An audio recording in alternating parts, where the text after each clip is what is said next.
Good morning, you all, and thank you so much for joining me, DeVannonSeraphino, yet again here for the Sex, Drugs, and Jesus podcast. What is today? Tuesday, October the 8th, in the year 2024, at approximately 11 a.m. in the morning, East Coast time. And I am coming to you today to talk to you about what I woke up with this morning, which is from the Hebrew Bible in the book of Jeremiah in the Old Testament, chapter 39. It is not often that I wake up with like a scripture on my mind like this, but when I do, I know it's something that's very like immediate. And it's something that I need to get on here and record. And I think that I may have only done this once before that I can remember. I did this last year when I was in Japan in the book of Ezekiel. I think it was chapter 23. It was like on my spirit when I woke up that morning, and I went on ahead and recorded and released the episode. Because I've been up like the last few nights, like literally not able to go to sleep till like 4 or 5 a.m. I don't have bad nerves. I don't have a bad life. I'm not worrying about things. I don't have janky ass energies in my sphere from people or anything like that. I keep my spaces cleansed and everything like that. There is no reason for me to be up, that late. But what I think is happening is that I'm channeling and sensing like this unrest that is happening around me or like in the world. And, if you listen to different clairvoyants in different places, people are beginning to talk about how this agitation is starting to rise up. I've been telling you about the time of this karmic judgment that we're under. And it all has this like flavor to it, like something bad is getting ready to happen. And I'm going to tell you, do not ignore the warnings of those of us who have vision. I don't care if you're looking at like your favorite tarot reader online or prophetess at your church, whoever it is, because the Lord sends to send messages that carry akin warnings through different people globally. Okay. Usually you're not gonna find one person with vision just issuing a warning. Usually you can at least find somebody somewhere saying something along those lines. But do not ignore like vision and warnings, because this is how God has always worked since the dawn of time, at least at this age of time. Some shit's about to pop off and go down. The Lord has sent light workers into the world who have sight and who have an extra dose of what it feels like to be in the presence of God and to know God. And not everybody has that. As though he commissions us and commands us to go tell you what we have heard in private from God or what we have seen, that you don't go out there and get in trouble. So do not ignore visions and warnings, because this is like a standard operating procedure of God. All right. When strange things happen, like that storm that came up and hit like the Appalachian area the other day, it was like the second moon. I know it's like, that came to our orbit that's going to be here for like 2 months or whatever the case might be. Like when I look at this moon and I consider it spiritually, and we must always consider things spiritually and not just go, oh, that's weird, and then just keep on dealing about with our existence. I look at that moon and I go, "Huh, what this means spiritually, based on my analysis of it, I would be curious if anybody else had anything different, or different spiritually to say about it. Always interested in spiritual insight because we are, after all, spirits anyway. That's an uncommon thing that happened. This is the Lord trying to warn you that something uncommon is about to take place. It's something foreign to us. That this is the Lord telling you that,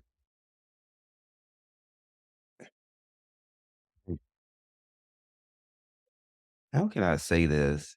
It's a very strange and ominous and foreboding as feeling when you have something that doesn't really belong in your atmosphere. And just decide it's gonna show up and sit there, and just like monitor you, watch you, be in your energy. You're in that energy. That thing is having an influence upon us. Because anything around us has an influence upon us, but it wasn't always here. This is like sudden changes, but things that not you just not gonna be able to get rid of quick. Things you didn't see coming, stuff you thought was never gonna be possible is what this second moon represents. Something out of the ordinary. The Lord is also showing you he could have let that thing pass into our atmosphere. He could send something else to pass through our atmosphere and destroy us at any moment. That second moon is a harbinger for unusual things that are about to happen. I don't have a super positive feeling about it. I don't. And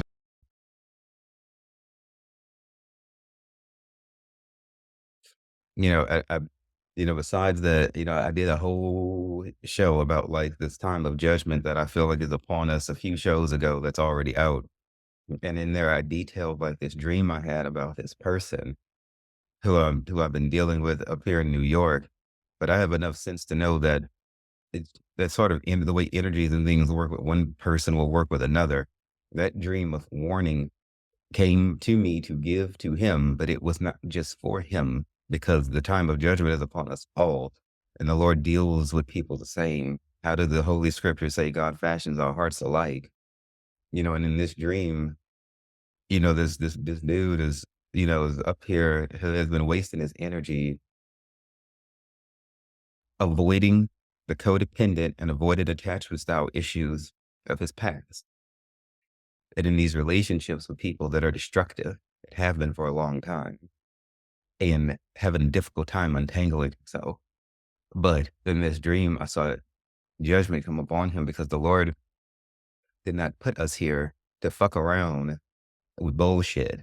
And bullshit has energy and to waste our time with distractions and sensual pleasures.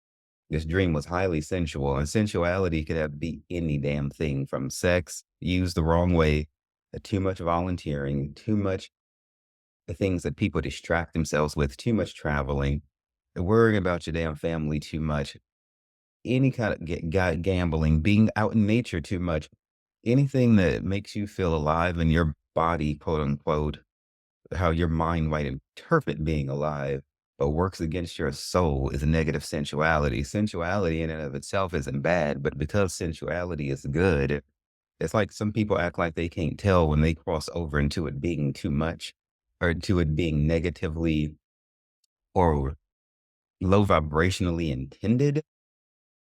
And then they'd act like whatever they do that's sensual is good across the board. And that's just not true. It depends on how you're doing it, who you're doing it with, why you're doing it, and how long you're doing it, and to be sure that you're not avoidant through it. And just because it feels good, I do not agree with that thinking if it feels good, do it. Fuck no. If it feels good, pray about it, meditate, be sure that it still is in line with your life's mission and if it's something God wants you to do. And in this dream, him and these associates of his were is overruled with sensuality, and they were distracting themselves and not really moving forward. A lot of motion, constant activity, but not moving forward within themselves. It is very curious to me how a person can be going from bed to bed, house to house, relationship to relationship, drug to drug, distraction to distraction. Even benevolence can be distracting because some people have themselves convinced that if they go out and save the world, that they're doing good. But baby, you got to save yourself. You know, this person I'm thinking about does a lot of volunteer and benevolent work, but nevertheless, this dream came and they have not worked on themselves. This is not pleasing to God. Like you got to work on you. Bypassing, you try to focus on other people's issues, thinking other people's issues are worse than yours. No, everybody has their struggles and your first responsibility is to get your shit together first. And you just don't want to do that. But it's curious to me how people can be so fucking busy moving like they were in this dream and how people are in life and not get anywhere inside themselves at a standstill. And then there's people who know how to go into purposeful, spiritual, intentional isolation, or like in the Hanged Man card, who don't look like they're moving very far, doing too much because they're sitting physically still, but internally, their mind, heart, and soul gaining so much fucking distance. But it's like you damn near can't have them both at the same time. It's almost like, in a way, it's almost like if you are constantly physically in a state of motion, your soul can't keep up with that. But it's like if you set the fuck down, then your soul has a chance to finally burst free and run.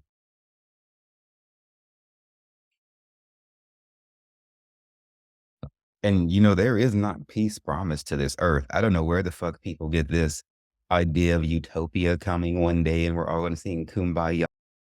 No. There's nothing in no holy scripture, in the holy scriptures of the Hebrew Bibles that I read about anything that looks like utopia until after the judgment day and after Armageddon. And after everything's all blown up. Even rich people understand that that's not going to happen. That's why they're trying to build space shuttles and shit to leave, thinking they can escape God and they can't. But people know this earth is dying, even if they don't believe spiritually. You can sense that things are like really winding down. Things are not really winding up. Those who follow eschatology, which is study of the end times, and I almost became an eschatologist. And I just recorded an episode covering like the Ezekiel Holy War with my friend Branch East Soleil, who has his own, you know, presence and everything. He's written like over 20 something books. It's insane. He's been on the show several times. That show will be coming out. There's certain things that have happened, like with these wars, that we can track through the book of Revelation and the book of Daniel, to show that we've entered into like certain periods within the book of Revelation. There is much to come still before the return of Christ. What I'm trying to get you to understand is that time is winding down, baby. It's not winding up. And whether that's you dying today or the world ending to, in however many decades or however much time is left, the point of the matter is that it's like a feeling of cessation. It is a good thing for us to do what we can to alleviate suffering. Absolutely, we should. And to and, but stuff is only going to get worse. What you can do and what you would be wise to do is to work on fostering peace within yourself, because your peace and happiness can absolutely not be external to you. This is a huge reason why I'm always warning y'all about where your values lie, where you're getting your joy from, and all of this motion that y'all seem to like be in all the time. Because what you're doing is you're training yourself that you can't be happy unless you have things, unless you're doing things, or unless you're in somebody else's energy in some way. Be that having a conversation with them at the bar, at a restaurant, or at a club, or having sex with them, or traveling with them. It's like some people can't get this idea of true happy unless it's attached to some fucking body else or some sort of thing. You have all kinds of codependent fucking energy in this damn world, in this beautiful world. The world is beautiful. It's people who have fucked it up. Okay. Us not being perfect isn't the problem. It's the fact that when we're not perfect, we don't want to fucking change. That is the damn problem. And we don't want to grow and evolve. That is what Jeremiah 39 is about. It's about people who had warning, who had chances to get it right, who wouldn't do that. And then their asses got caught up in judgment. I'm not going to read any of this book to you. You need to go and read the book of Jeremiah 39 yourself. Some of you have literally never read the Bible a day in your damn life. It's time for that to change. Because as I explained in another episode that will come out, when you open the Bible and read it, even if you don't understand what you're reading, you're accessing like heaven's vibration and you're letting God know, hey, I give a fuck about you enough to actually date you and learn something about you, since your mind is literally here on paper or on this app. Bible Gateway is a great app to use, or website if you want to go to the website version.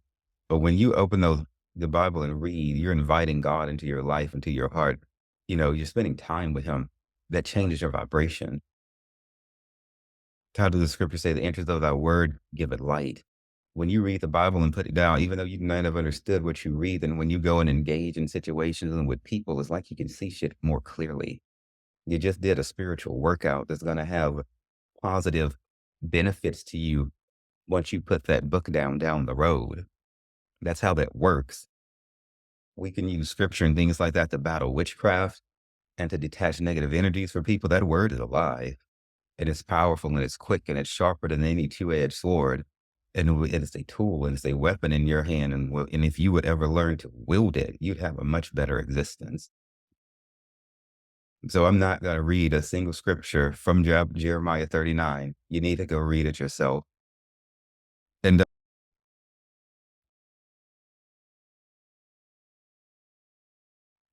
if you foster peace within yourself, no matter what happens outside of you, you're still going to be happy. You see what happened when COVID came? If people went fucking batshit, the Lord was trying to show you who you are. You could tell right then where your values lie and what bring you joy. Those of us who knew how to sit on our fucking asses, okay, that's one thing. Kudos, good to all of us who knew how to delay gratification, set on down, consider what the message is, go from there. Those of you who acted like you couldn't stop having sex, couldn't get off of hookup apps, couldn't stop traveling, couldn't stop going out to eat, couldn't stop going to the bar, couldn't stop affiliating with people in some type of damn way, should be able to see that your joy is external to you. This is not to your credit. You are weakened by not having joy within and feeling the need to have to go without to find peace and happiness. That is exactly what COVID revealed, who you fucking really are and what makes you happy. And most people, as you can see, are only happy if they can do or be around people. I get what we're communal and we're humans and we're designed to engage, but there's a vast difference in appreciating that engagement and using it wisely than acting like you can't live without it. That is that codependent ass addicted energy. So do not deceive yourself or let anybody else deceive you by telling you that you're a human and you have to interact with people or you're going to go crazy. No, you're not. You're going to go fucking crazy and put yourself in prison by fucking not being able to detach from people and master detachment. People say that same crazy shit with sex. I have heard sex addicts say this shit. Talk about we have a lizard brain and, we have to have sex because it's natural for our survival and we need it to survive. And these same people don't mind sleeping with people's husbands and wives who are not open and don't give a damn about how they use their sexual energy. The mental mind fuck that people can use to fuck themselves over with, it seems like it doesn't have any bounds. At the end of this episode, I'm going to talk to you about masturbation meditation, which is something that came to me when I was praying and meditating about what this message here was going to be today. Masturbation meditation. Masturbation meditation is something that we need to learn how to do. I'm going to teach you at the end of this episode about really what your sexual energy and sex drive is and how you can. This is a little taste of sexual alchemy and sexual transmutation. I'm not, which is going to be like the whole thing that I'm doing and teaching later on, but I'm going to give you a little taste of this today at the end of this because God is strongly calling us into a time of isolation.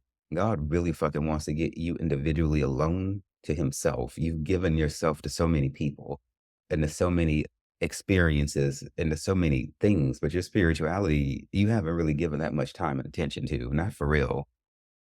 And when we get by ourselves, we got to learn what to do, how to love ourselves, how to explore ourselves. It's not time spent still.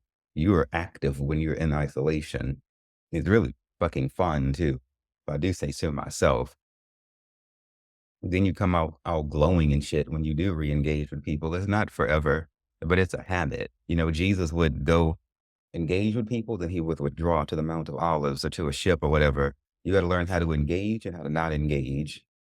And them little overnights or 1 or 2 nights of not engaging with people isn't enough. You need enough time to slow down. It takes you probably 3 or 4 days for yourself to slow down on a soul level. Then you can begin the work. But that's why a 2-day weekend isn't sufficient. It's better than nothing, but it's not sufficient. That's why I tell you, you need a 7-day, minimum 7-day isolation. Go to work and come home. Or, just don't go out with people. Be with God, be with yourself, because you're not going to always have people around you. I don't know what's getting ready to change, but I do know it's heavy. This is a heavy, heavy spirit, heavy energy that's upon us and getting ready to come upon us. One of the psychics who I do follow and listen to on YouTube was saying that as far as she's reading in the cards, she is a tarot reader, you know, she just feels like the month of October is just basically going to be like fucked. Just because she was pulling all these like tower cards and judgment cards and shit. And it was just like, she was just like the energies of October are just insane. But she also has said that she doesn't foresee it getting any better. Like things are just, destined to get more intense. This is why we must fortify ourselves in isolation. You will not gain strength by going out and consuming things and pleasure and experiences all the time. That's not where strength lies. So in this book of Jeremiah, what we have here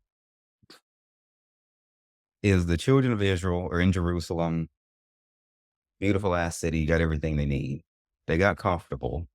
It is something about when God gives us everything we need, we can have a tendency to pull away from him, put him last. When we're going through problems, then everybody wants to pray and shit. Then the problem leaves, then people stop talking about prayer. I get on some level, you were conditioned that way, and the people who raised you may have told you, pray when you have a problem. This is true. That is, the word is there to work us up out of problems. God said, call upon me in the day of trouble and I will deliver you. But he says you have to seek him in a day when he may be found, because God's not going to always be in the mood to fucking help you, especially when you done been warned and shit. God has moods just like we do. We're nothing more than tiny versions of him. These people had all the shit they needed, and then they went and did things God told them not to do.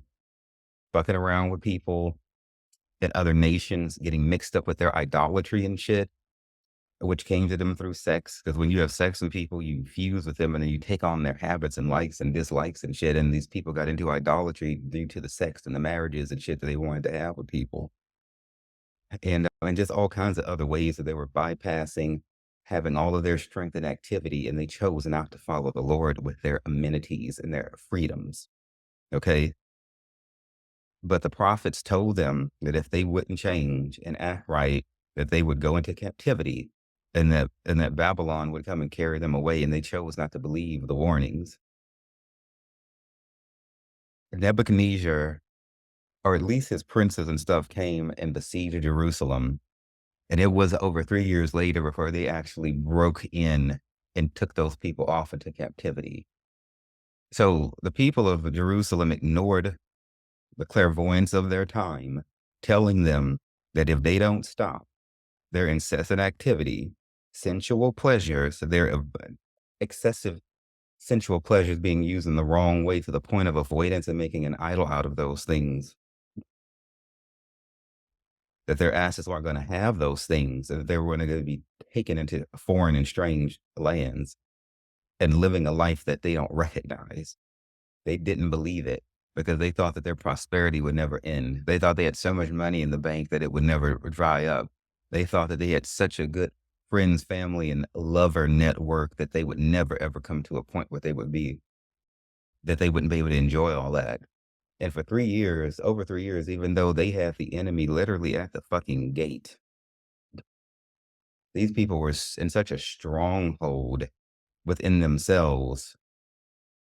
And a stronghold is something that has control over you, even though you may not realize it does. Vices, addictions, codependencies on people, anything you can't stop because you want to, for as long as you want to, is a stronghold. It's in control of you. You're not in control of it. Can you stop having sex? Can you stop going out to the club? Can you stop doing drugs? I'm not talking about stuff you might need for your health, and I mean truly need it for your health while you're working on hopefully the day, prayerfully the day coming where you don't need any kind of outside medication for your health. I know people's healings look different, but I want people, even if you think you have to microdose shrooms for anxiety, to be praying to be fully healed from the anxiety. Now, whether or not God ever chooses to do that isn't the point. The point of the matter is that you had faith enough to believe that you could be, and that you wanted to be fully alleviated of the problem and not spend the rest of your life medicating it. Microdosing shrooms is better than prescribed medicine. Okay. By and large, generally, though there can be some helpful prescribed medication for mental health is really what I'm thinking about, but this can be physical too. In either case, I want you to be praying to get to the point that you don't need to be medicated for anything because God is able to fully heal things. However, I get that somebody might, that the microdosing might be the form of healing, but still, I encourage you to have a mentality of, it'd be great to just not have anxiety anymore at all.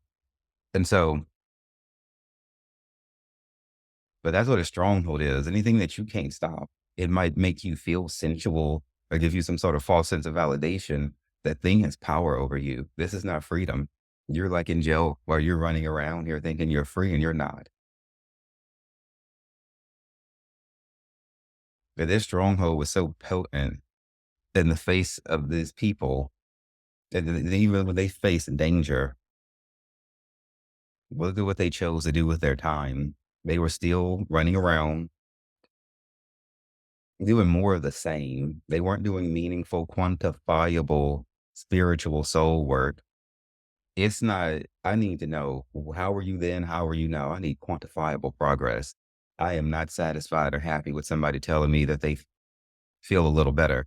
Like, that's good, but can you quantify that? Because that feelings are fleeting. That could easily shift and go the other direction as soon as the wind changes.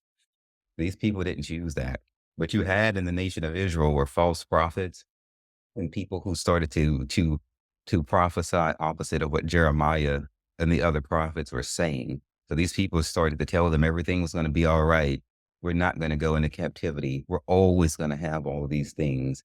They had an evil voice in their ears, and they chose to listen to that. They labored under the delusion that things were never going to change. Everything, it will change. The only thing is, will you go with those changes or will you try to fight them? This chapter shows you what happens when you try to resist change. Those false prophets who rose up, their tongues did not talk of judgment, only telling them they're going to have more pleasure and more incessant activity. This tongue here talks of judgment, and I've been warning you all since I started this show of judgment to come. Okay? You will be judged in this life, and when you die, you will be judged. Okay? Period.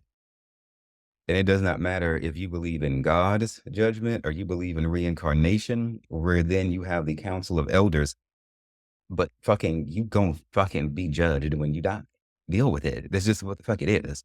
And you can't keep being so damn childish and immature and thinking that you just supposed to fuck around and have fun and never get like spiritually serious. And don't be so damn naive to think that you can just wait till you get older to get your spirituality sorted out.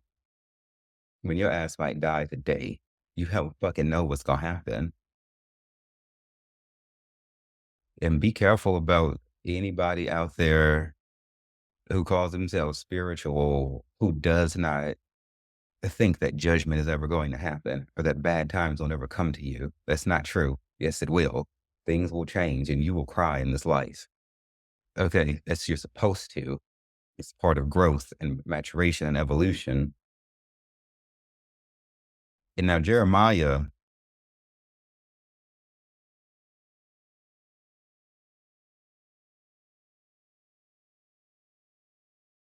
was one of the few people talking sense, the unpopular voice.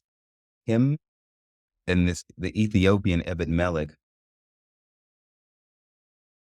only two people, and the homeless people or only two people spoken of in like a high regard.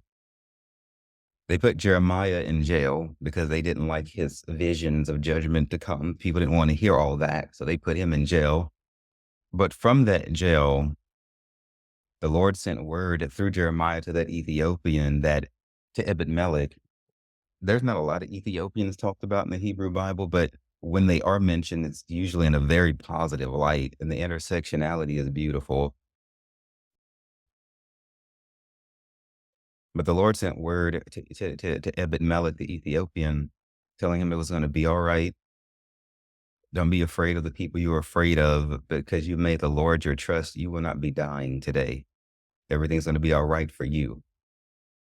There is a marked difference in between people who take their spirituality quantifiably seriously and those who choose not to. But you won't be able to tell until the fire of judgment comes and burns away the bullshit. And then you're going to see who's really made of what.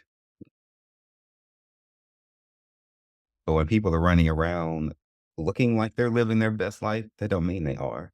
Now, you had a man in jail and another person who wasn't even naturally of the nation of Israel who got favor. Their isolation actually served as a protection against this like collective group karmic judgment that came upon all of these people here.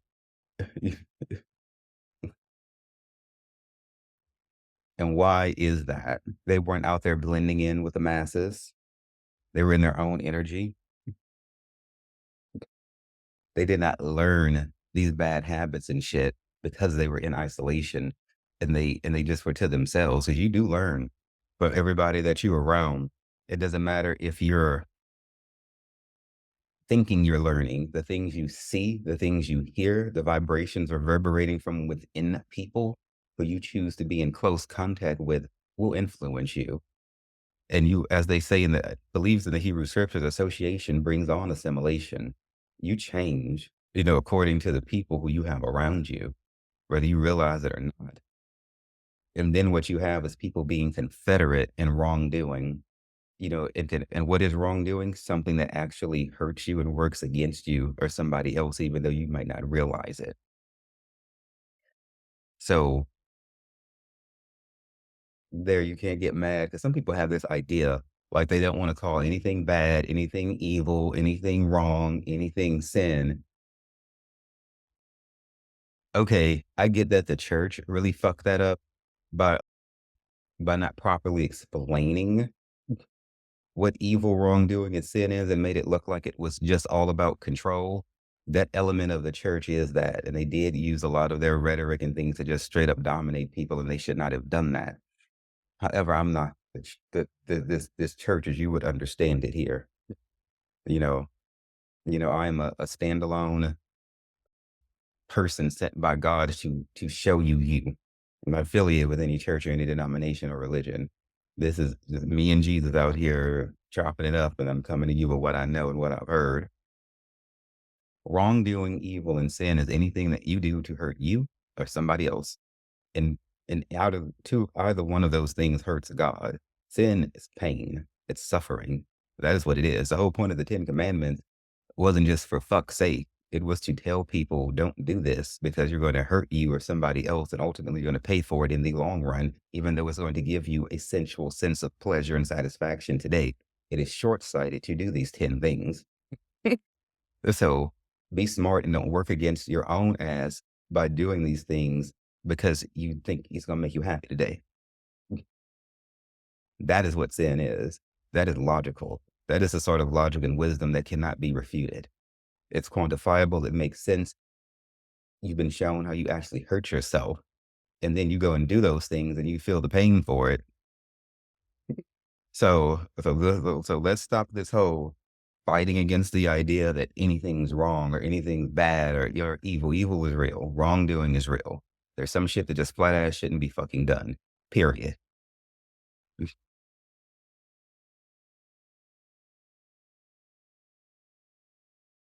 But when you get these collective groups of people, you learn from each other. Like what I saw in my dream about this person, nobody was challenging each other.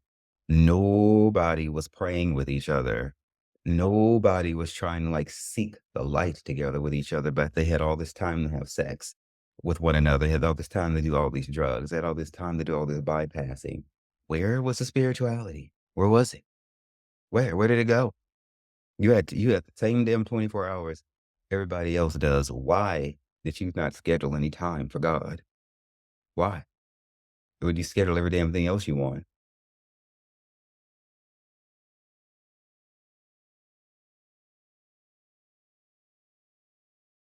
I'm gonna tell you,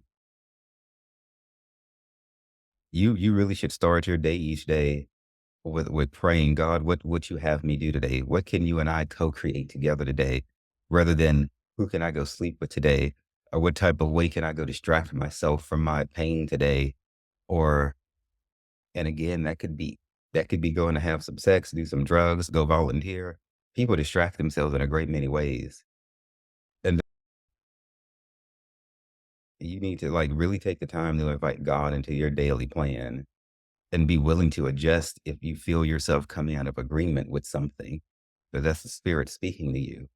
Don't be so hell bent on doing something you have planned that if you're not vibing on it, that you're unwilling to turn away from it, be it in that day or some kind of long-term plan that you had. I had planned to go back to Austin, at the end of the year, and I'm not going to go because it just doesn't feel right. I can't catch a vibe for it. So it feels off. I don't have a quantifiable reason. I just know I shouldn't go. That's the spirit telling me don't go. It's not going to be well for me. You would think, what's the harm of going to Austin? I've been before. I can fucking do what I want. No, the spirit is telling me don't, because you're not going to have prosperity or success if you don't have God giving it to you. And that's why he can take it from you whenever he wants to. You need to take the time to invite God into the things that you're doing. You need to surround yourself with homies who going to tell you shit you might not like to hear. 'Cause therein lies true love. It is true love to challenge your friends, to pray with your friends, not to be like, yeah, girl, go do whatever the fuck you want. That's living. No, it's not. There's some enemies you have who see that you're maybe being destroyed by your vices, who you think are your friends, will encourage you in those vices and be like, yeah, do more drugs. Keep working 72 fucking hours a week or keep fucking doing all that crazy ass travel because they're watching you wear yourself down and they don't like you. And they're just gonna, instead of telling you, girl, maybe you should put the syringe down or the pipe down or the bottle down, they're gonna actually put another one in your hand and give you a pat on the back and cheers you and toast you and high five you, hoping that you like overdose or die or some shit. And a warning with alcohol, that shit is sneaky with the way that it fucking creeps up on your anatomy and your physiology, okay? It can cause shit internally inside of you to swell. I was talking to somebody at a hospital when I was there recently, who somebody drank so much. I think it's their carotid fucking artery, or was it they order shit, one of them that goes down like underneath the liver, but it like starts in the damn neck. That thing swole and burst, and then they were like, then the dude's like on life support. He didn't have a stroke. This wasn't delirious tremens, particular, so to speak. I don't know if he actually had that. This wasn't something brought on like one of those sudden things that can happen if people drink a whole lot. I mean, it was sudden when the artery or vein burst, but it's so like, it's just one of those things like you have to be careful. But every day this person was drinking and doing all of this, it was a sensualist form of quote unquote mind interpretation of pleasure escapism until he couldn't do it anymore. So we got to be careful who we have around us. And if you don't invite God into what you're doing, Lucifer might very just well damn the fuck show up. He'll try to get in there anyway, even if God is there. But if you don't actively have God with you, then you actively open yourself up to negative forces. Because for whatever reason, spirits, angels, devils, good and bad forces are very interested in what humans are doing. And they tend to like to deal with us.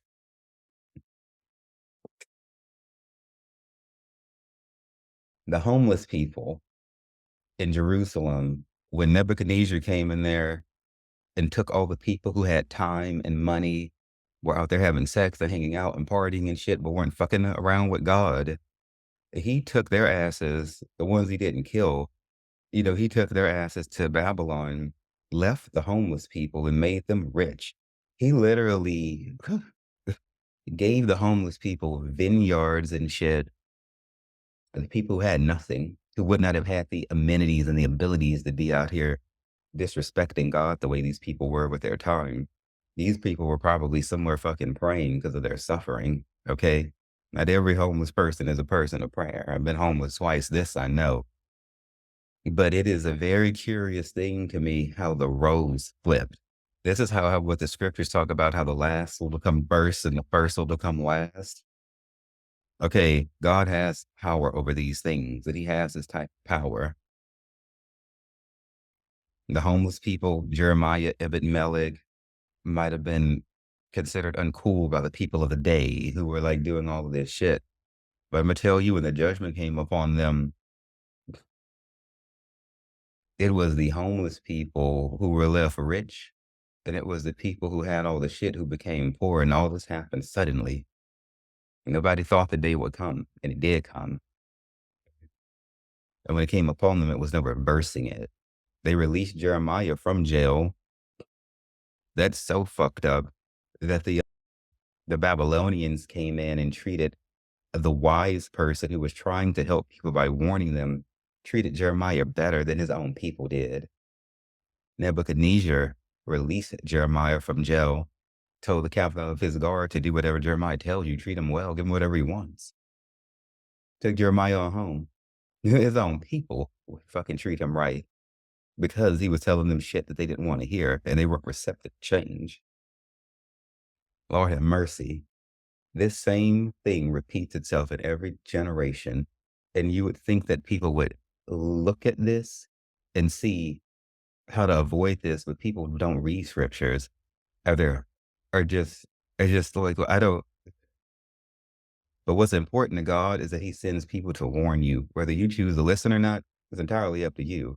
Those of us who have sight, our obligation is to warn you, and then our hands are clean. If we don't warn you, we get in karmic trouble. We get judgment for that. We get trouble for that. But if we do, whether you forbear or listen, that's not on us. It's on you. And see, in the book of Ezekiel, which I've been, it talks about how not all prophecy and not how all warning is a long way off. There are prophecies that take thousands of years to come to pass and things like that, but there are some that are like in a few weeks, okay, or in a few days or the same day. Not always, the prophecy is not always delayed like that. And like in the book of Ezekiel, it talks about that. I was like, no, this vision here gonna happen soon. This foreboding feeling that I have, like like this one person who I listened to on YouTube was saying, she put a time limit, a time frame on it of being like the month of October here in 2025. Shit, 2024. My mind is already in 2025, Lord. It's going to be a great year for me. And for you too, if you listen and change and let go. Everyone and everything of all that you need to, everyone and everything. I don't know. The Lord didn't tell me the time, but I feel like it's urgent. It feels pressing, pressing, pressing, pressing. Whatever it is about to come upon us or about to happen. I don't know if the Lord is going to do this to people in a way that can be seen. If the Lord is going to deal with people privately in their hearts, I don't know. Will it be collective in people's groups? That's highly likely, or at least some people will be dealt with that way. Because that dream that I had about this person up here, it was a collective thing, but it's almost like the judgment was upon him because it was time for him to change. But I don't know what the fuck's gonna happen with the other people from his life or in his dream, because it really wasn't about them. Because when you get ready to change, the other people around you are not gonna want to change. Because people have a way of fighting change, and they but against it. They don't like to hear being told about themselves. And so it's not likely that other people are gonna want to change just because you do. because it's not easy to let go of habits and lifestyles and old community and old relationships. But it's not easy until you develop the skill set and you work on those types of muscles. All it is you just haven't done it before. And so it seems frightening, but once you get accustomed to detaching from people and letting them go, you get used to it. And it doesn't bother you like that. No, it doesn't. Not not that you don't value people, but you understand that if somebody's not changing, you can't stay with them. If the relationship's not helping you, you just can't do it. So I really look at this problem in Israel as a group problem because there were so many people there and just that nobody was really speaking wisdom. And when you're doing like that dream I had, which I posted on social media about how the Lord was saying in this dream I had like a few days ago to warn the people to find friends that they can pray with to build protection against the trouble to come. When you pray collectively in your groups of friends, you build like a psychic cocoon, a psychic shield around you. Not meditating, you have to pray and specifically ask God for help. Meditating and prayer are two different things. They're not the same. Meditation is like going within and silencing yourself or meditating for like, I mean, there's a million different meditations, but praying is saying, God, I need you to do this.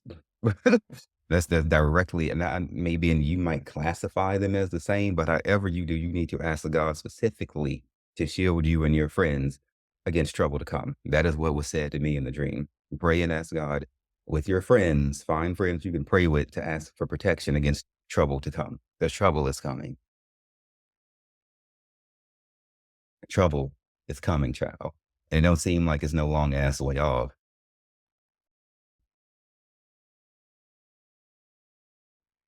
In the book of Proverbs, it talks about how it's better to dwell on a housetop alone than with people who don't add to the peace that you should already have in your life. So this is talking about how you should not be selecting relationships just to have them or associations just to have them. I've done this before. Oh, I'm lonely, so I'll just take this person, even though they're abusive to me, or they don't talk to me or treat me right. They give me anxiety and we argue and fight all the time, but I'll just keep them because they're easy to just keep them around. Now, ain't nobody supposed to give you peace or happiness, but they should not take away from it either. It is your responsibility to develop your own peace and happiness to get with God so He can give you that. But the counsel here is that if you're arguing or fighting with somebody, or there's some peace, or you're not challenged in that relationship in a loving way where you can quantify the growth, you gotta let it go. You gotta let it go. I remember when I was in the homeless shelters up here I was with this shelter was over in Brooklyn. I was in a homeless shelter over in Brooklyn. Well, shit, I mean, they kind of all are the same in this aspect of what I'm about to talk about. I, like Jeremiah was the only person try to talk sense. Like these grown ass men would complain about the food every day. I was in the homeless shelters for 6 months up here in New York. The food is, and most of them are like, some have like kitchens where they cook, but most of them give you like a prepackaged, those pre-frozen, freeze-dried type meals that you microwave, or they microwave it for you. And then that's how that goes. Little compartments in the little black cartons or whatever the fuck. And these fucking men would bitch breakfast, lunch, and dinner about how tacky the food was. They hate it. It's terrible. I said, maybe we should be thankful that we have it and a roof over our heads and everything like that. And they didn't like that shit. You ever try to speak wisdom to somebody and you can see that they register that what you tell them is actually accurate, but at the same time, they fucking hate the fact that you just told them that? This is why I tell you, you can't change people. Even when people know that what you're saying is right and that they should make the changes, that don't mean they're ready to do it.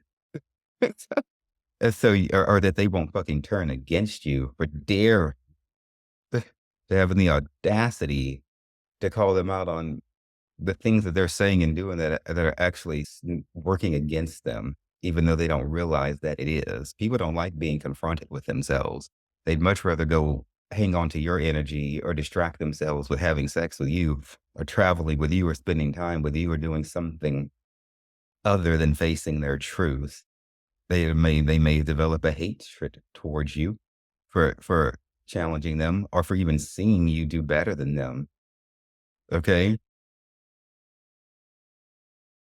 I've seen this in the drug world. If somebody actually is able to stop an addiction to cocaine or crack or meth, and other addicts haven't made it that far yet, and they'll try to get that person re-entrapped in that addiction again. I guess they will too.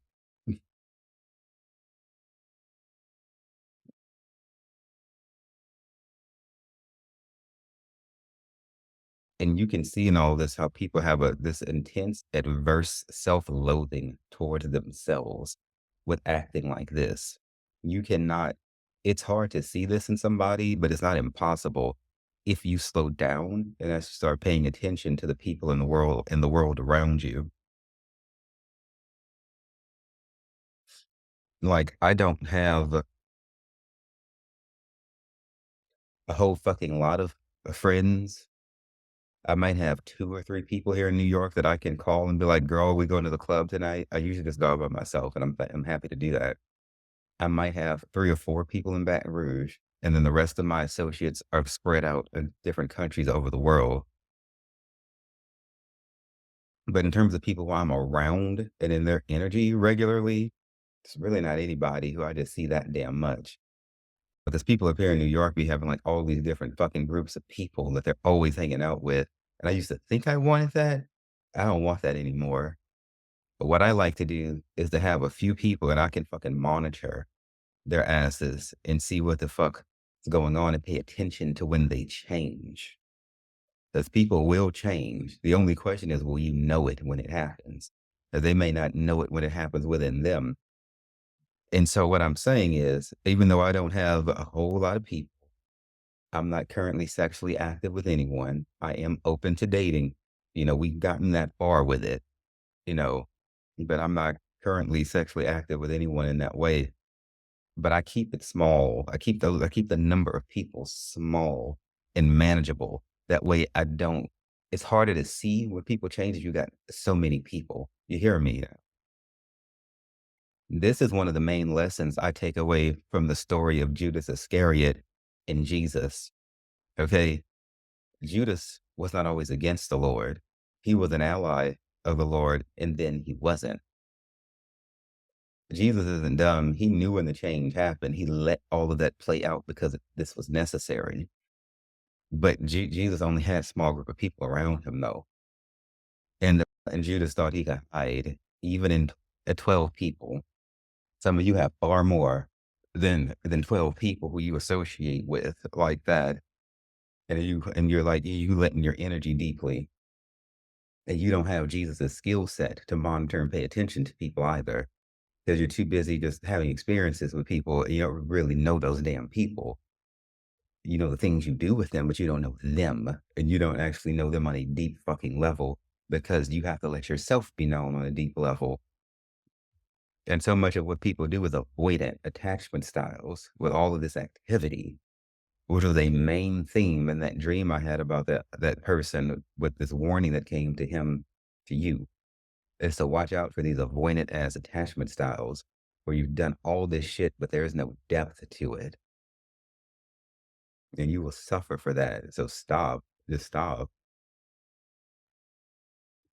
So the lesson here is have just enough people, but not so many that you can't pay attention to when people change. But you got to master that within yourself too, to be able to sense your own changes before you can see them in somebody else. It is dangerous to have somebody right up under you and you don't know when they became your enemy. Just because somebody loved you before, don't mean they love you today. You can't go off of what was yesterday. What have you done for me lately? That's a thing. What have you done for me lately, bitch? That's what the T is, not what you did 20 years ago. That's not going to work. It has nothing to do with today. And so, not directly, not expressly, not implicitly, you can't. run today's car off of yesterday's gas. That's not gonna work. We need fuel today. We can't live today off of yesterday's food. N Not expressly, we have to do new energy, new shit every day. So be careful about the amount of people you have around you, and be sure that you're always monitoring and reevaluating your relationships and that you're willing to let them go. And do not keep people for nostalgia because of what they used to be. Pay attention to who the fuck they are right now because they will change and so will you. Are you still compatible? If you're not, go your separate ways.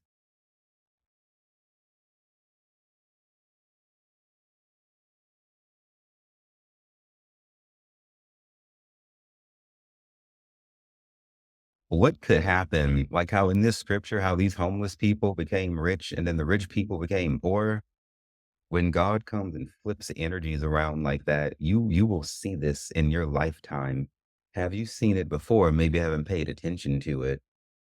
This could look like your person down on Wall Street who just wanted to let themselves be run to the ground with that the fast paced life that some of them have, and just decided to do a whole bunch of cocaine. And I'm not throwing shade at the amount of cocaine that is consumed in the financial district. I'm just saying that it's okay.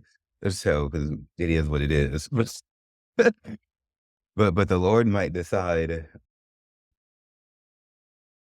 to remove, okay, that person who just wanted to constantly make money, never slow down, spiritual bypass to their addictions or through their vices or whatever, why it looks like they're living their best life and internally they're not.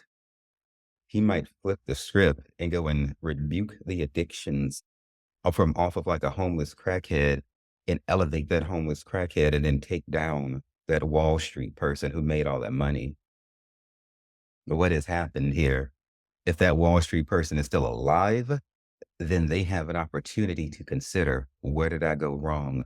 How can I do this better? As long as you are breathing, as my Dave Cause song says, as long as you are breathing, baby, you can start all over again.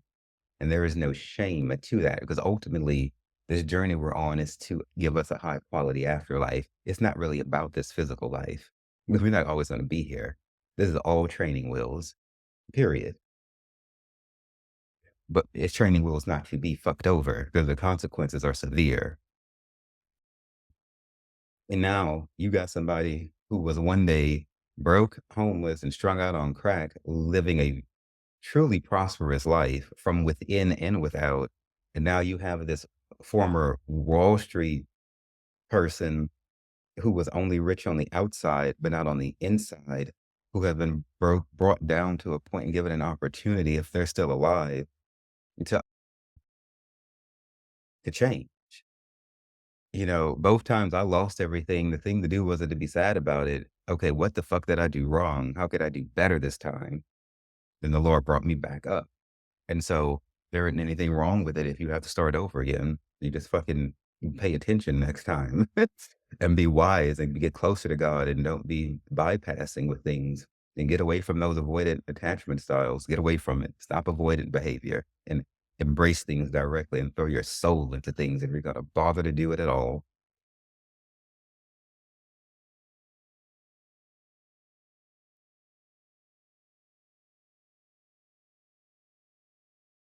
And why do I talk about death so much like it might happen anytime? Because it could. I died once before. I was in the 10th grade. I had one of those fucking weird ass heart rhythm things that can just make teenagers just like drop dead suddenly and shit. You've heard of this happening. And so that's what fuck happened. Like my breath left and I couldn't fucking breathe and I couldn't, and no matter how much I tried, no matter how much I might have willed it. So I was getting out of here. And and while it was happening, I saw down like this tunnel. I saw one person I knew to be dead. The other people I did not know. And it's like the world or that they lived in mirrored our world. And it looked like they were doing the things that the living would be doing, but these people were not alive. I mean, I don't fucking know really what the fuck I was looking at, but but what I do know is that I could not keep my breath in. I couldn't breathe. And I hated that feeling of like, I was just like, it was leaving. And I closed my eyes and I thought that that was it. But I woke back up because the Lord wasn't ready for me to die. I suppose so I can get here and warn you about the fact that you actually don't have the power to keep your own breath in your nostrils. For all of our intentions and all of the best made plans of mice and men, all the things we say we're gonna get up and do, all the pleasure we're gonna get up and have, all the ways we're gonna get up and distract ourselves, you assume you're going to be alive to do it. I've been to many funerals. Most of them have been 98% of them have been people under the age of 40. It's not old people who die like that. It's young people. They have an ear, let them hear.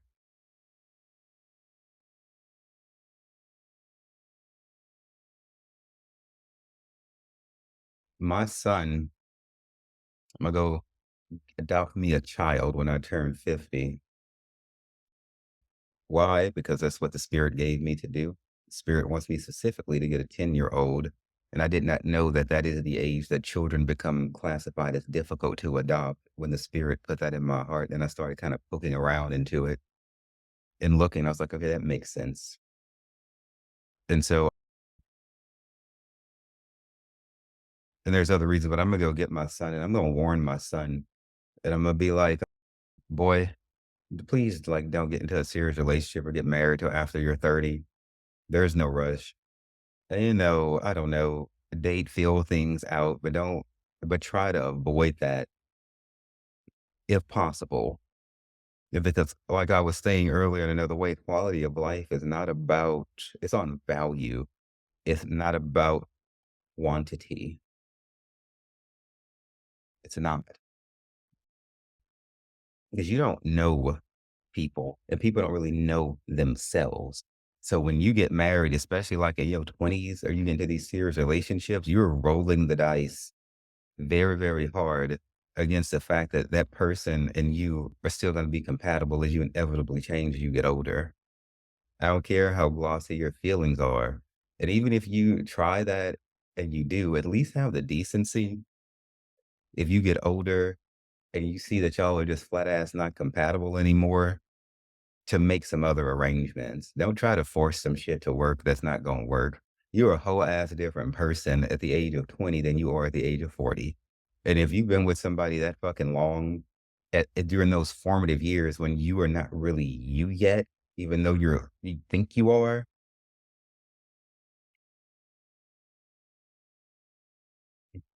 that's like that. It's like that the knight energy from the tarot, like the Knight of Swords, the Knight of Pentacles. The knights are like competent enough to get shit done, but they're not fully developed yet. So but you're a different energy, and say as a knight, as a queen or a king. It is highly likely that whoever the fuck you got into a relationship with at age 20, you're not gonna be compatible with him at age 40. Not saying it has to happen. What I'm saying is that that does happen. Own it and see what can be done. Because you're not gonna be able to, you can't force things that's not compatible. You just cannot. Rather than all the arguing and fighting and shit, what can be done? I'm gonna warn my child against this, just to give him some fucking wisdom, bro. Be like, dude, you only like in your 20s. You got all your life. And even but if the Lord decides to take my son earlier, the thing is, the value of life is not about a lot of time spent. It's about quality of time spent. And so somebody under the age of 30 might die. And I've been to plenty of funerals with people under the age of 30. Lord have mercy. Oh, Jesus. And the way people cry and how you just don't know. Maybe that person didn't view their life as being cut short or like it wasn't good. It's all about how you view something. You have people who have had a higher quality of existence in a shorter amount of time, and a lot of people who have been living longer who don't really have quantifiable quality that they can account for. So if somebody's been here 60 years, just distracting themselves with sex and pleasure and bullshit and avoidant attachment styles and avoidant behavior, you might look at them and go, damn, they've been here 60 years. That's good. No, it's better to have been here for 30 and have wisdom and have had focus on high quality engagement, self-development, and high quality relationships, even though they may have been many, that is a better life lived. So it's not about how much time you have. It's about what the fuck you do with that time and how deeply meaningful the things you do are down to the core of your fucking soul should be anything you bother to engage with than anyone you bother to engage with. This is how when you go to die, like I did, you don't have regrets and shit. You will find, and me having died before, it's a bitch if you feel like this, you wish you had more time. That sucks. You don't fucking want that feeling. That's how you depart this plane of existence, and how you live has everything to do with what your afterlife looks like. You want to be dying going, you know what? I treated people well. I wasn't afraid to love and love deeply, then sell myself short on hookups and shallow exchanges, you know, because all this shit's going to come back to you. And what do you want to see? The faces of hoes past? Ooh, ooh, no, you don't. The faces of shallow, avoided attachment style relationships past, the faces of codependent relationships past. Do you really want to see this shit on your deathbed, bro? Really? No, you don't. See, the Lord sends people with vision here to help bring you into an understanding of what your future could look like if you don't change course. It's about depth, quality, immersing yourself in what you do without fear. In the book of Revelation, the Lord tells us the fearful will not be allowed into heaven because you have to overcome fear to grow. You have to overcome fear to have a depth quality of life. So all it is fear. You know, that avoided attachment style and all of that is fear. It's just fucking fear. But you can't be fearful and stand with God. What you'll find is if you can take the time to invite God into you, he will, in his own time, remove that fear and all of this avoidant shit that you do from you. And what you're gonna find is you're gonna be like one day you might go to do some shit that you used to do and be like, I don't know if I want to do that today. You're gonna begin to question it. That's the spirit loving you and showing you mercy. Don't fight that voice. Or you might go and have that drink or go have sex with that person or go cook up or whatever. And you're gonna be like, I did that. I nutted and I drank this alcohol, but I don't feel happy. Maybe I shouldn't have done that. Like my body did what it does, but my soul don't seem like it's pleased with me. It's like I'm falling out of agreement with this thing that I've done for so long. Lean into that. Don't you run away from that because there's a difference in between what your body responds to. Just because you bust a nut don't mean that you actually didn't hurt your soul in the process of doing what you did to bust that nut. Don't mean that. By God, sometimes people, I think some of you have never even heard that before or even considered the division in between like what the body might perceive or through your nervous system act out physical pleasure, quote unquote, versus what's actually happening to your mind and spirit on a soul level when you do things that might not always agree. Like you can literally have quote unquote physical pleasure, your mind would interpret it and be killing your soul at the same time. So be careful with that. How does that usually happen? Is if you have somebody doing something and their mind isn't, they like, it's not really depth. The intention ain't right. Like you having sex with somebody who you don't love, or you having sex with somebody who you don't have plans to have in your life for the long term. That's how you do that sexually. And you can do that in many ways. The holy scriptures talk about how God is against people hanging out with people, but having their minds alienated from those people.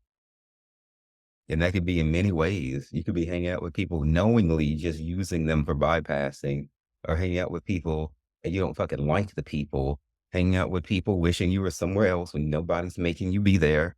You know, the Lord wants you to be fully invested and fully committed to anything you bother to do and be sure your intentions and reasons are right. Other than that, it's fake and it's a lie and it cometh of evil. It is not of God, it is of the devil to be hanging out with people and just like using them or not really fully being with them. You know, you got your damn phone in your hand, mind elsewhere, all over the fucking place. And you here with this person. Either be with the fucking person and fully fucking in your heart, mind, body, and soul be with them or don't.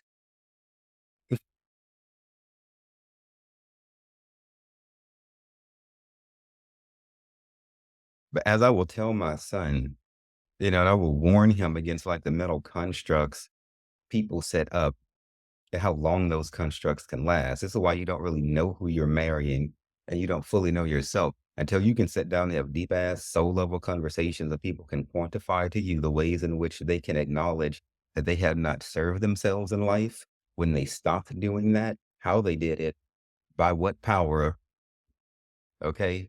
Did they pray to God? Did they go do what? Who? What did they go to the East and find religion in fucking India? Like, what the fuck did they do? Did they catch the Holy Ghost and get slain in the spirit in church one night? What happened? You know, and now they're here. Ask people deep fucking questions. Who gives a damn how pretty and hot they are? That's that's par for the course. We're gonna always have all of that. But who the fuck are they?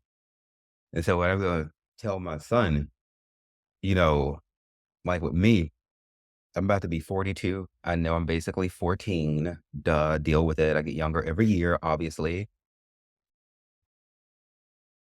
I'll be 42 on the December the 16th this year.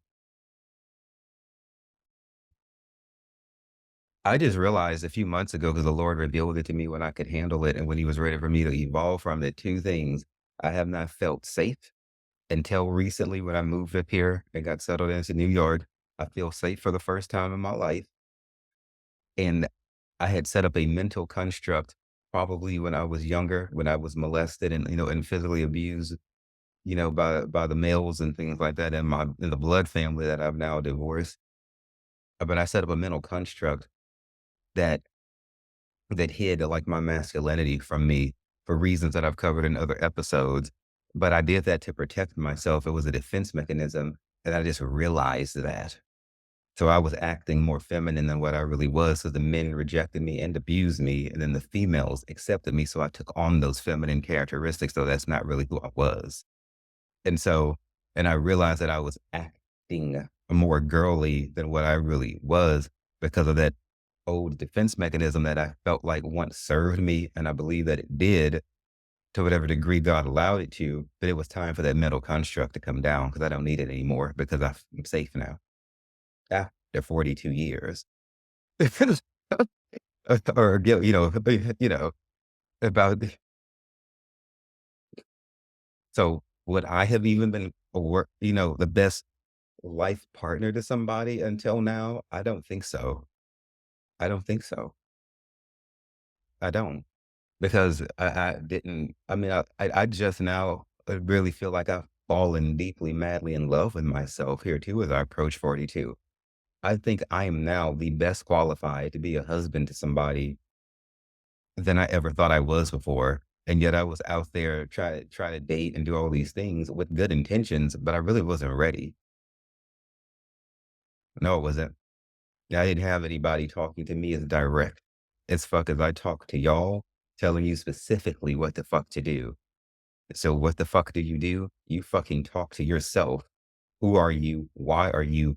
Are you safe? Do you feel safe? Do you have any constructs set up? What was the abuse of your childhood?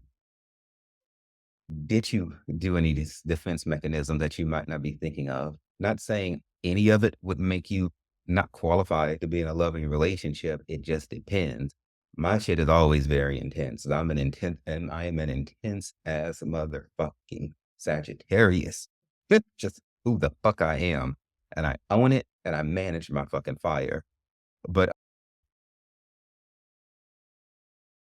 we really got to dig deep. You're not going to get answers like this out there always mixing with people. This came to me sitting here in this very fucking apartment in Manhattan, when I was just by myself praying, meditating, or just, I don't know, just walking around with the working out, thinking about shit, making candles and whatever the fuck it is that I do. And it's like, it'll just come to me almost like an afterthought when I'm still, I'll be like, oh, wait a minute. I did what? And I've been doing this how long? Fuck, I can see this now. I had seen this before, but this is not coming to me out there in the streets and shit and having people in my energy, just have that. It just didn't work. That does not work that way. But now that I have this new information, I can go out. here and now engage with people in a stronger way now that I've sat in isolation for some time. So I would try to tell my son about this because it's not that people necessarily intentionally lie to you. There are plenty who do, but some people are telling you their best truth that they know it, but they have not done the soul work to uncover any kind of hidden mental constructs that might be there that might prevent them from actually showing up in the relationship they want to have with you like they want to.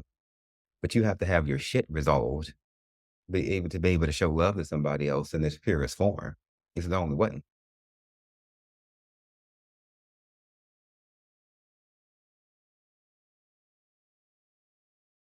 Going back a bit to what I was talking about, how having deep value in the things you do rather than trying to have a lot of things.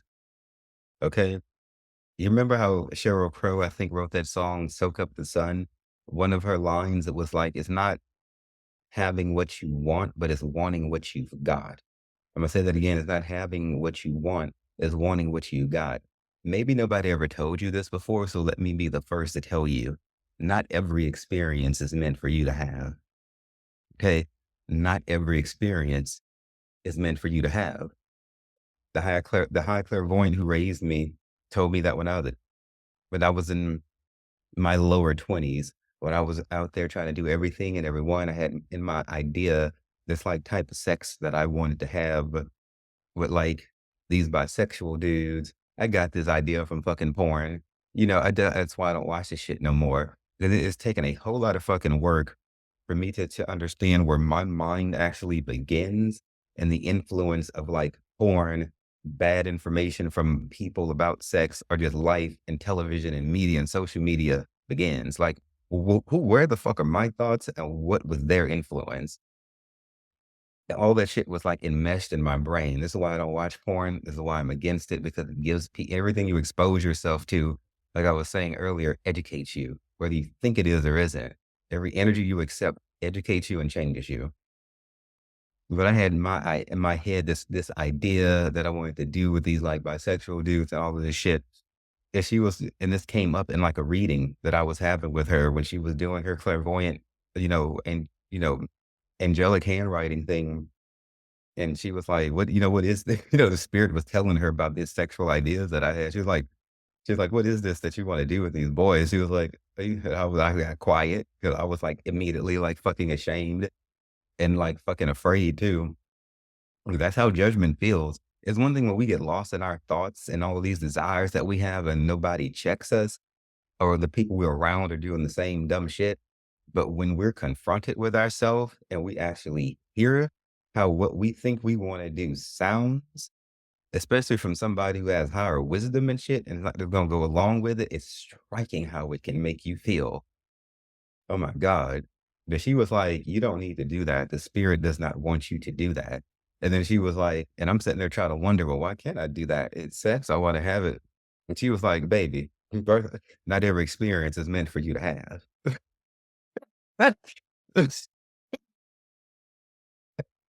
I got my ass schooled, like in the best, most loving way possible by the wisest and most psychic person I've ever known.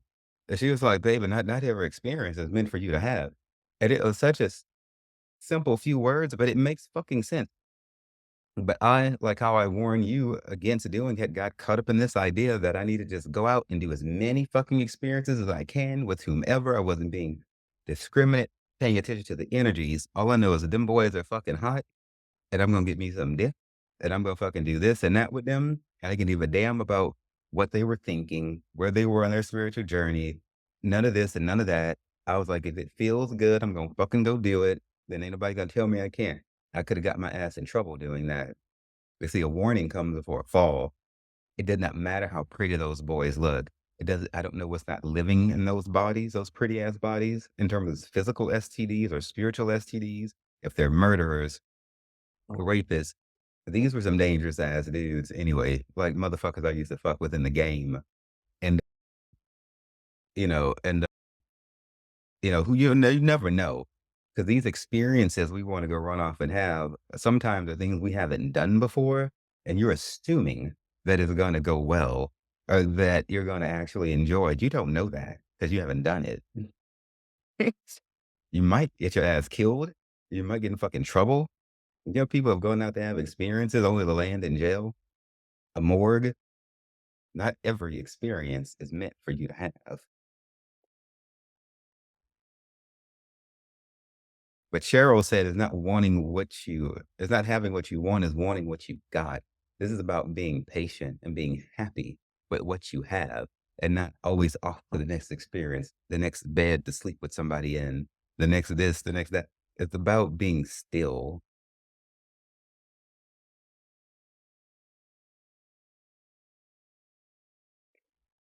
Uh, Okay. Okay. The spirit is telling me to issue like a warning against like living in the moment. Okay.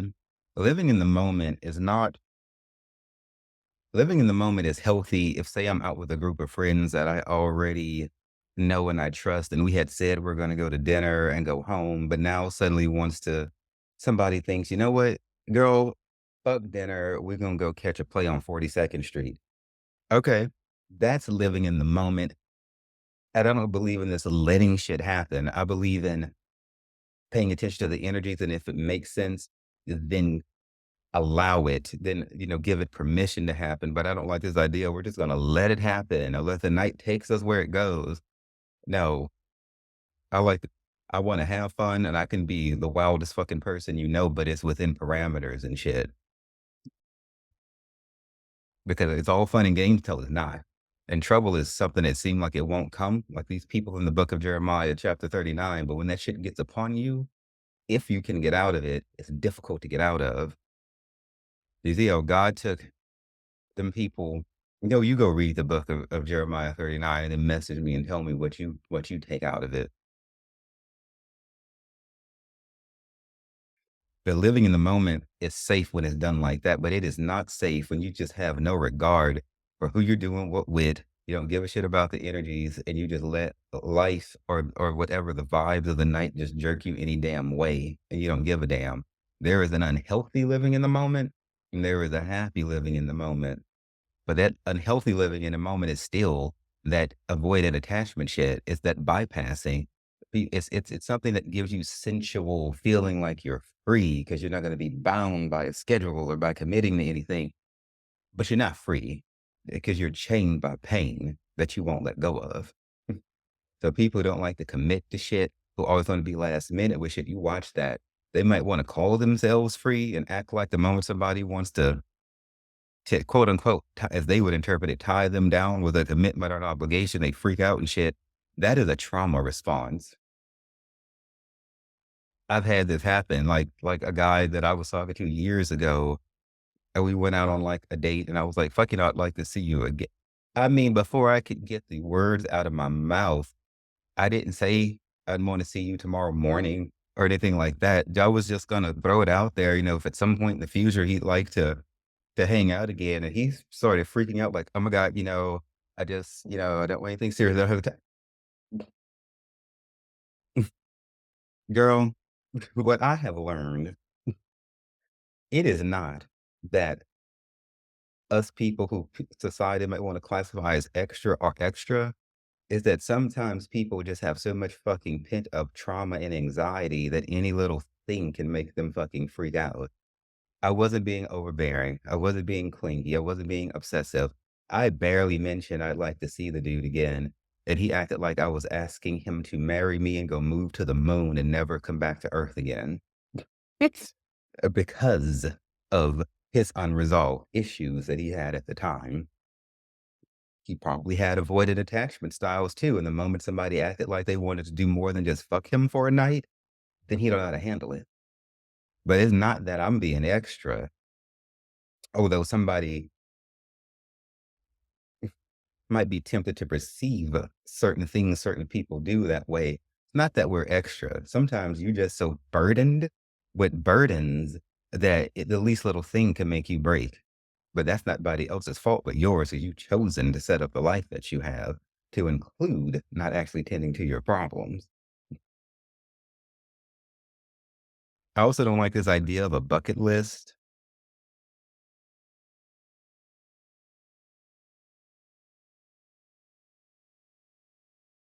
Because I need you to get away from this idea. I really need you to get away from this idea that things done and pleasures had equal a good life. And a bucket list thing, really get away from that idea that things done, activities, things consumed, and pleasures had equal a good life. There's a place for that, but you got to be sure that you put God first, the way you treat people first, and the way you're willing to connect deeply with people and not be surface level with people. That is how you have a good life, by having high quality, not a lot. It's better for you to have a few high quality things and people than a whole lot of shallow things. You really wear yourself out fat. All having all of those things, you really can't manage yourself. And you're trying to manage all of these connections, all the sex, all these people, and all this travel, all this moving about. You're really wearing yourself out. And the devil is trying to wear you down intentionally and drain your energy from you. And he's trying to distract you, okay, from really searching after God and seeking God and seeing God. Because in so doing, you would get healed and you would then actually become truly happy. But you have to let go of all these things you fear to lose. And the Lord will correct you and change you by and by over time, little by little. I know I dropped everything and let go and moved up here to New York, but that is not the path for most people. I live in the extremes and I handle that because that's who I am. I understand that's not going to be all of y'all, and nor should it be. It's not that I'm better than you. We just got to understand who we are and what's going to work for us and what's not.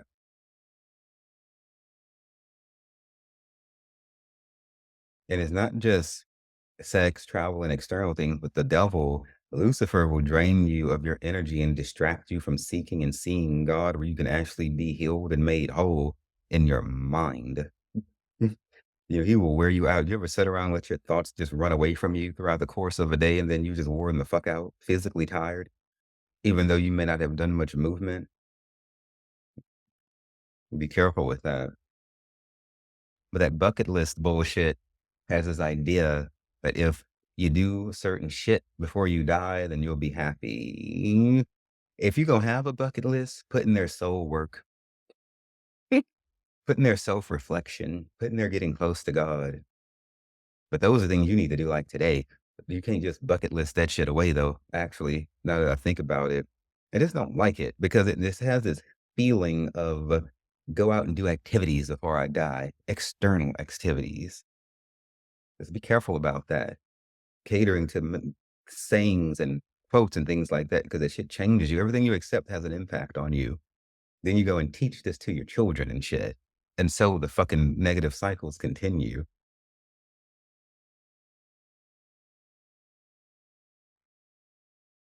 Okay, let's talk about our sexuality and sex drive, and I'll close this thing out. Masturbation meditation, I think, is what God is calling us to.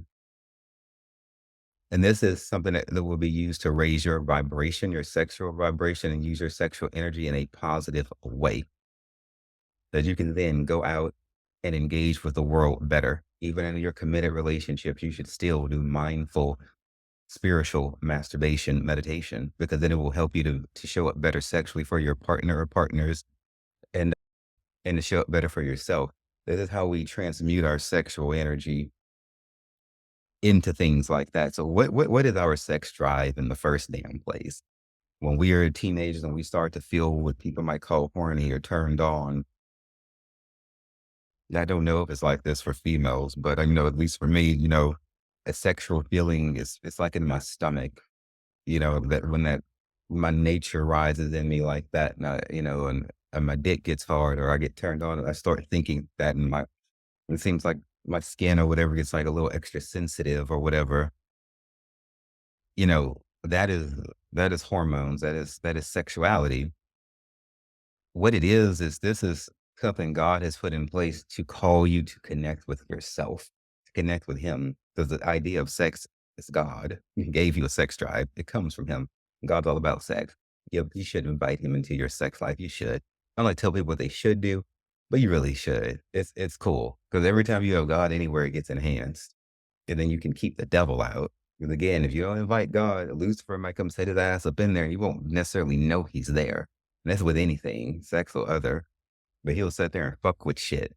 Little problems will come up, little arguments and shit. He will take peace and siphon that shit away from you almost imperceptibly, and you'll have whole ass, big ass problems on your hand. You won't be able to track where they came from, where did they come from. The fact that you didn't have God there, you didn't care about having Him there. And but anyway, like so, my sex drive is like, okay, I feel this. All right, this is a call to connect with myself. It can be something that you choose to connect with your partner or partners with, but that's your choosing. We must get out of this idea that as soon as we feel turned on, we need to go find somebody. No. See, that's the devil trying to get you to take and throw your power away to other people. And sex is powerful. Like your sex drive is power. When you're masturbating and when you're by yourself, you can focus on you. When you're having sex with other people, you're supposed to be focusing on them. And you're supposed to focus on what you're doing together. The focus is not supposed to be on you.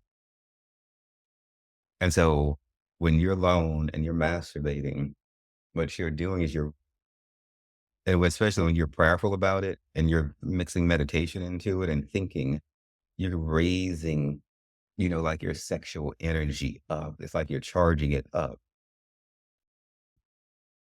And you can use things like orange candles. If your bed like mine has an LED thing on it, you can change the lights. Or if you have the light bulbs, you can just go to like I think Walmart.com. These light bulbs I have in here are from the Sync app, CYNC. These are like $9.99 a bulb. And they fucking plug into anything. You download the app and you can change the colors to like a million different fucking settings that are already on there. You can even come up with your own color combinations and shit, customize the shit. You can put like an orange light on. Why orange? That has to do with the sacral chakra. You can do like go to YouTube or Apple Music or Spotify and find like sacral chakra drum music. It's there. Or some sort of sacral chakra music or any type of drum music. You swirl your hips around, either dancing or while you're in bed, masturbating, or on the couch, on the kitchen counter, wherever it is, you can do your masturbation, baby. You can masturbate all over the place. And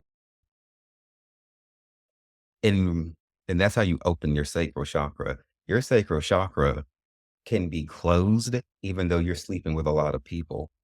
Because once you take on all those energies that you don't dismiss, you actually can have a closed sacral chakra, even though you are very promiscuous.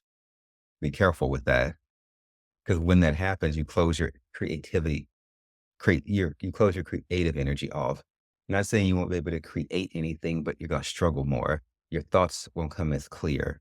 You won't be as happy with yourself when your sacral energy ain't what it's supposed to be. Really with any of your chakra energies, but your sacral and your sexual energy is so tied to who you are, how you view yourself, how you show up to things. Sexuality is in everything, in plants, in nature. Things are always reproducing, going through cycles of death and transformation and rebirth, and all of that is directly ties back to sexuality. And so understanding ourselves as sexual beings beyond the point of going to fuck something is what I'm trying to get you to understand. Like your first power, and I stand against the church in this rhetoric of being against masturbation. No, masturbation is power. Masturbation is of God. Period. That scripture that the church tried to use to tell me not to masturbate, where that dude was having sex with this woman and he would not come inside of her to have children to honor his brother. He should have just said he does not want to do it rather than going through the motions and lying. And the Lord did kill him for doing that, but it was because he did not have a truthful heart. It was because he was disobedient to a command. He was playing with this woman's time, playing with her energy, just using her for sex and not trying to actually be deeply committed to her. So he busted his nuts and all that, and then he got killed for it. And so that is a scripture that they tried to use, but that is not masturbation. Everything he did had something to do with being falsely connected with a person, not being real with somebody, but getting pleasure out of it. Listen to what I'm telling you now. Hope you heard that. If they didn't have an ear, let them hear what I just said.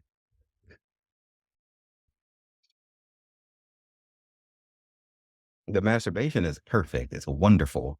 You get to get by yourself. You got to worry about nobody's bullshit, whatever the fuck's going on with them. And while you're doing this, you really slow the fuck down. You need to, whenever you can. Now, sometimes, of course, you're going to not have as much time or you're going to just be fucking tired. But when you can, give yourself a good 45 minutes to an hour, at least. Put them lights on, put that music on, bitch. And I really mean really fucking make some hot, sweet ass fucking love to yourself. And I mean make that shit hot. And you fucking touch yourself and you really get familiar with how the fuck you operate. No porn, no fucking television, just you and your mind and the Lord. Okay. And you just really fucking slow down and hear your soul, feel your soul. And if something emotional comes up and you cry that shit out and you let it out, but you really take time to really fall in love with yourself through masturbation meditation. This is one of the ways that I did use to fall in love with myself deeply this year, and I love the fuck out of myself. I really did. And you just eh, you just fucking go for it. Put on your lingerie if you want to, your favorite fucking boxers, or whatever the fuck kind of kinky ass freaky shit that you have in your fucking closet. I from wherever the fuck you got it. Okay, it's all fucking good. And you fucking if you want to get out your flogs and your fucking riding crops, whatever the kind of BDSM gear you have, even if you're by yourself and learn you and you take this high sexual energy that you get when you masturbate by yourself with all the music and the candles going and really make it a whole fucking thing, a whole ass thing. And what I have found is I then have better self-confidence. My self-esteem is fucking higher. My mind is more fucking acute. How it's tied together? Can't tell you that. I just know this shit works and that I'm able to show up and take my sexual energy and say channel it into creating content for this podcast, to writing my next book, to working out better. I've got all this sexual energy here and I get to choose what the fuck I'm going to do with it. If I have a partner and I want to have sex with them, I can. I don't have to, because our sexual responsibility is our own. Our sexual satisfaction, quote unquote, is our own. It's not nobody else's. Not even if we're in a committed relationship. Nobody needs that type of pressure on them. No version of your happiness is somebody else's responsibility. I don't give a damn what it is, spiritual, sexual, physical, mental, financial, other. Your happiness is yours and yours alone to deal with, contend with, to make happen, to get with God, to co-create all of that.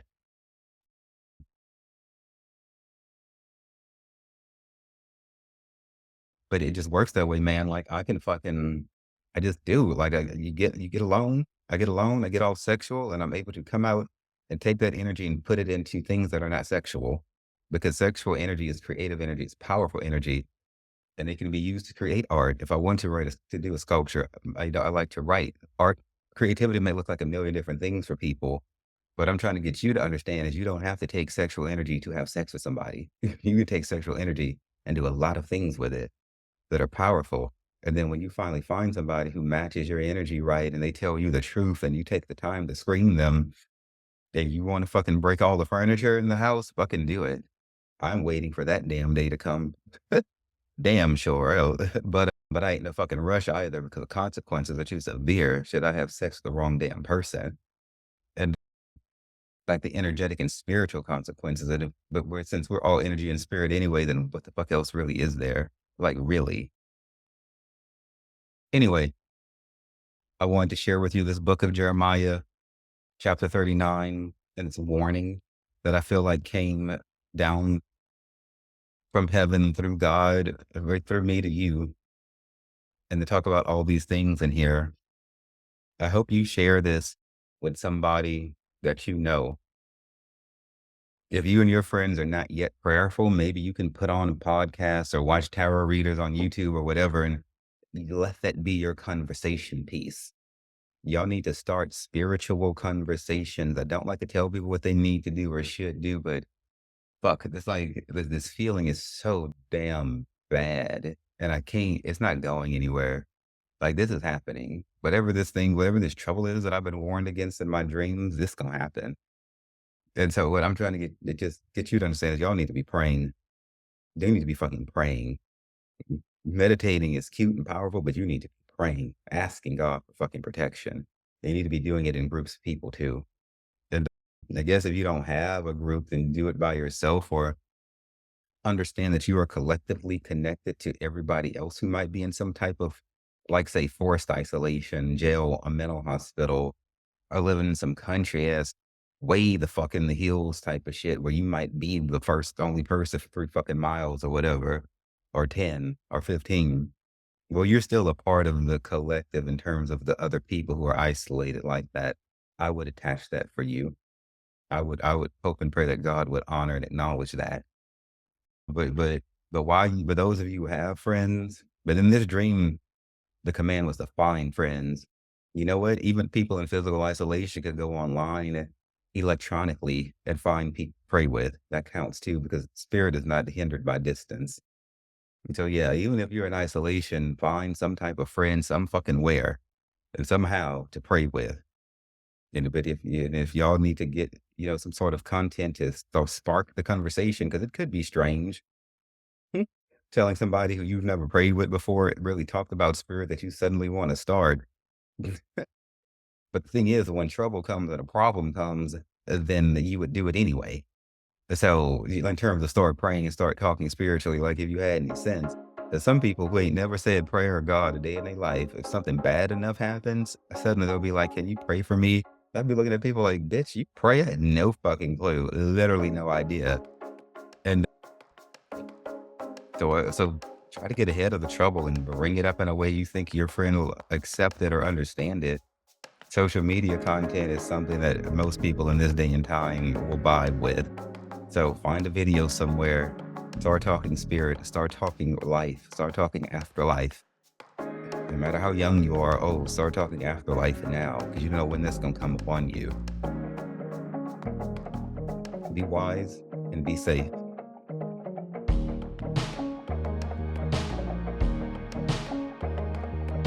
Thank you all so much for joining us today and for taking some time to invest into yourself and into the lives of your loved ones.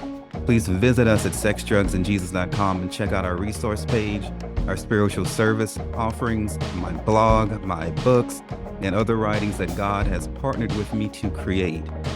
Find us on any social media platform.